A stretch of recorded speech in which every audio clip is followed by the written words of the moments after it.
ಅತ್ತ ಮಗನ ಬಂಧನ, ಇತ್ತ ತಾಯಿಗೆ ನಿರೀಕ್ಷಣಾ ಜಾಮೀನು ಟೆನ್ಷನ್. ಇವತ್ತು ಮಧ್ಯಾಹ್ನ 2:30ಕ್ಕೆ ಭವಾನಿ ಜಾಮೀನು ಅರ್ಜಿಯ ತೀರ್ಪು ಪ್ರಕಟ ಆಗತ್ತೆ. 2:30ಕ್ಕೆ ಭವಾನಿ ಜಾಮೀನು ಅರ್ಜಿ ತೀರ್ಪು ಪ್ರಕಟ ಆಗತ್ತೆ.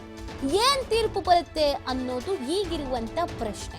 ಕೆಆರ್ ನಗರ ಕಿಡ್ನಾಪ್ ಕೇಸ್ನಲ್ಲಿ ಬಂಧನದ ಭೀತಿಯಲ್ಲಿದ್ದಾರೆ ಭವಾನಿ. ಎಸ್ಐಟಿ ನೋಟಿಸ್ ಹಿನ್ನೆಲೆಯಲ್ಲಿ ಭವಾನಿಗೆ ಬಂಧನದ ಭೀತಿ ಎದುರಾಗ್ತಾ ಇದೆ. ಎಸ್ಐಟಿ ಪರ ವಕೀಲ ಹಾಗೂ ಭವಾನಿ ಪರ ವಕೀಲರ ವಾದವನ್ನ ಆಲಿಸಿತ್ತು ಕೋರ್ಟ್.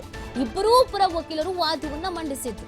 ಭವಾನಿ ಪರ ವಕೀಲರು ಜಾಮೀನನ್ನ ಕೊಡಬೇಕು, ಇಲ್ಲಿ ಬೇಕು ಅಂತ ಇವ್ರ ಹೆಸರನ್ನ ಪ್ರಸ್ತಾಪ ಮಾಡಲಾಗಿದೆ. ಇಲ್ಲಿ ಬೇಕು ಅಂತಲೇ ಇವರಿಗೆ ಜಾಮೀನು ಕೊಡಬಾರದು ಅಂತ ಹೇಳ್ತಾ ಇದ್ದಾರೆ ಅಂತೆಲ್ಲ ವಾದವನ್ನ ಮಂಡಿಸಿದ್ರು. ಇನ್ನೊಂದು ಕಡೆಯಲ್ಲಿ ಎಸ್ಐಟಿ ಪರ ವಕೀಲರು ಕೆಲವೊಂದಷ್ಟು ಭವಾನಿ ಅವರ ನಡೆ ನಮಗೆ ಅನುಮಾನವನ್ನ ತಂದಿದೆ, ಈ ಪ್ರಕರಣದಲ್ಲಿ ಅವರ ಹೆಸರು ಕೂಡ ಉಲ್ಲೇಖ ಆಗಿದೆ, ಹಾಗಾಗಿ ಅವರನ್ನ ವಿಚಾರಣೆಗೆ ಒಳಪಡಿಸಲೇಬೇಕಾಗತ್ತೆ, ತನಿಖೆಗೆ ಸಹಕಾರವನ್ನ ಕೊಡ್ಲೇಬೇಕಾಗತ್ತೆ.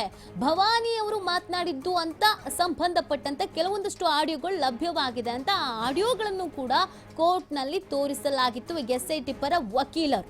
ಸೊ ಹಾಗಾಗಿ ಅವರಿಗೆ ಜಾಮೀನನ್ನ ಕೊಡಬೇಡಿ, ಜಾಮೀನು ಕೊಟ್ರೆ ತನಿಖೆಗೆ ಹಿನ್ನಡೆ ಆಗತ್ತೆ. ಅವರು ಅವರ ಮಗನ ರಕ್ಷಣೆಯಲ್ಲಿ ನಿಂತಿದ್ದಾರೆ, ಅವರ ಮಗನ ರಕ್ಷಣೆಗೆ ಮುಂದಾಗಿದ್ದಾರೆ, ಹಾಗಾಗಿ ಅವರಿಗೆ ಜಾಮೀನನ್ನು ಕೊಡಬಾರದು ಅಂತ ಎಸ್ಐಟಿ ಪರ ವಕೀಲರು ವಾದವನ್ನ ಮಂಡಿಸಿದ್ರು. ಎರಡೂ ಕಡೆಯ ವಾದ ಮತ್ತು ಪ್ರತಿವಾದ ಎರಡನ್ನೂ ಕೋರ್ಟ್ ಆಲಿಸಿತ್ತು. ಇವತ್ತು ತೀರ್ಪನ್ನ ಕಾಯ್ದಿರಿಸಲಾಗಿತ್ತು, ಅಂದ್ರೆ ಇವತ್ತಿಗೆ ತೀರ್ಪನ್ನ ಪ್ರಕಟ ಮಾಡ್ತೀವಿ ಅಂತ. ಮಧ್ಯಾಹ್ನ 2:30 ಸುಮಾರಿಗೆ ತೀರ್ಪು ಪ್ರಕಟ ಆಗತ್ತೆ. ಜನಪ್ರತಿನಿಧಿಗಳ ಕೋರ್ಟ್ನಲ್ಲಿ ಈ ತೀರ್ಪು ಪ್ರಕಟ ಆಗತ್ತೆ. ಈ ತೀರ್ಪು ಏನು ಬರುತ್ತೆ ಅನ್ನೋದು ಈಗ ಇರುವಂತ ಕುತೂಹಲ ಮತ್ತು ಪ್ರಶ್ನೆ.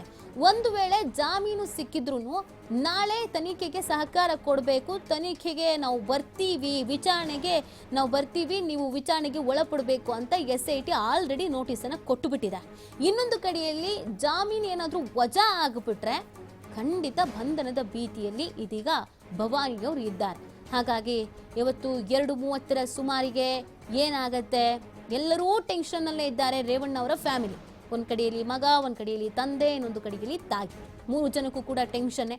ಕಾನೂನು ಹೋರಾಟವನ್ನ ಮಾಡ್ಕೊಂಡು ಬರ್ತಾ ಇದ್ದಾರೆ. ಕೆಲವೊಂದಷ್ಟು ಎಡವಟ್ಟುಗಳೇ ಭವಾನಿ ಅವರಿಗೆ ಕಂಟಕ ಆಗ್ತಾ ಇದೆ, ಅವರು ಮಾಡ್ಕೊಂಡಂತೆ ಎಡವಟ್ಟುಗಳೇ ಅವರಿಗೆ ಕಂಟಕ ಆಗ್ತಾ ಇದೆ ಅನ್ನೋದನ್ನ ಕೂಡ ವಿಶ್ಲೇಷಣೆ ಮಾಡ್ಲಾಗ್ತಾ ಇತ್ತು. ಯಾಕಂದ್ರೆ ಭವಾನಿ ಅವರಿಗೆ ಎಸ್ಐಟಿ ನೋಟಿಸೇ ಕೊಟ್ಟಿರ್ಲಿಲ್ಲ.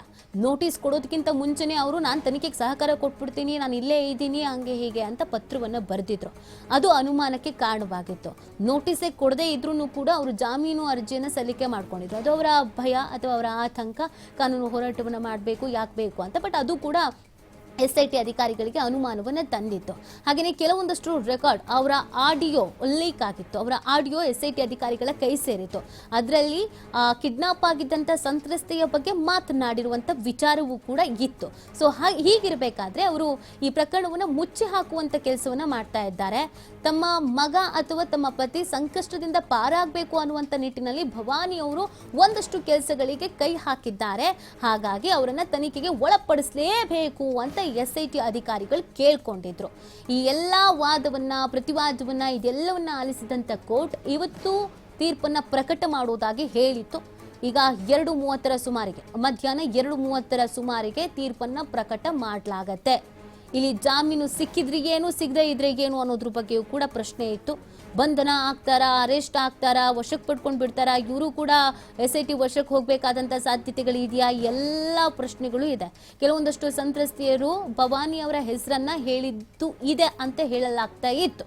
ಭವಾನಿಯವರು ಅವಾಚ್ಯ ಶಬ್ದಗಳಿಂದ ಬೈತಾ ಇದ್ರು, ಅಥವಾ ಈ ಕಿಡ್ನಾಪ್ ಕೇಸ್ನಲ್ಲೂ ಕೂಡ ಒತ್ತಡ ತಂದಿದ್ರು.